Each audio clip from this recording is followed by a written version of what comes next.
తెలంగాణ రాష్ట్ర ప్రజలు కాంగ్రెస్ ప్రభుత్వం చేపడుతున్న అభివృద్ధి వైపే ఉన్నారని, ఇటీవల జరిగిన జూబ్లీహిల్స్ ఉప ఎన్నికల్లో కాంగ్రెస్ ప్రభుత్వానికి ప్రజలు పట్టం కట్టారని మంత్రి వివేక్ వెంకటస్వామి అన్నారు.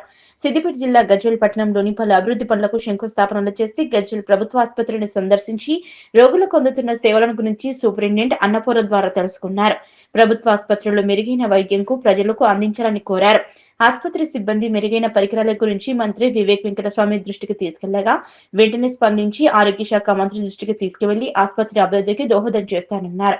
ఈ సందర్భంగా మంత్రి వివేక్ వెంకటస్వామి మీడియాతో మాట్లాడుతూ కాంగ్రెస్ ప్రభుత్వం ఏర్పడ్డాక ప్రజలకు మేలు చేయాలని, 6 గ్యారంటీ పథకాలను అమలు చేయాలని, ఇందిరమ్మ ఇండ్లు కట్టించి అందించాలని, తెల్ల రేషన్ కార్డులను లబ్ధిదారులకు సన్నబియ్యం పథకాలను ప్రజలకు అందించాలనే ఉద్దేశంతో నిరంతరం రేవంత్ రెడ్డి ప్రభుత్వం కృషి చేస్తుందన్నారు. రైతులు ఎదురు చూస్తున్న బోనస్ ని త్వరలోనే రైతుల అకౌంట్లో జమ అవుతాయని తెలిపారు. సిద్దిపేట జిల్లాని ప్రత్యేక జిల్లాగా పరిగణించి జిల్లాను అన్ని రంగాల్లో అభివృద్ధి చేస్తామన్నారు.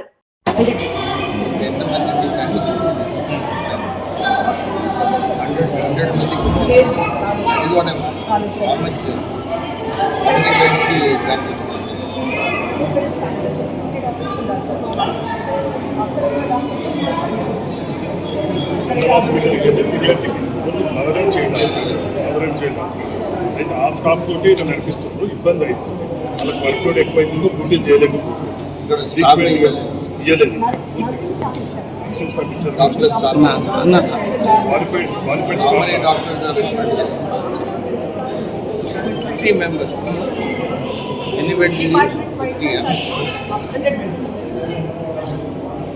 కలెక్టర్ స్టాఫ్ తోటి చెప్పేది ఏంటంటే ఈ ఎన్హెచ్ఎం కింద ఏమైనా అవకాశం ఉంటే స్పెషల్గా రిక్రూట్ చేసుకోండి. పర్మనెంట్ ఉన్నప్పుడేమో పర్మనెంట్ వాళ్ళు వస్తారు.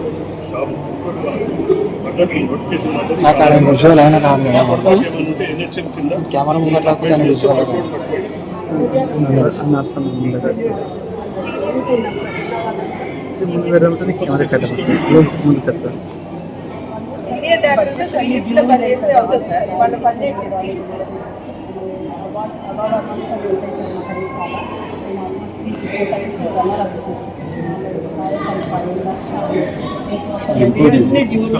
చాలా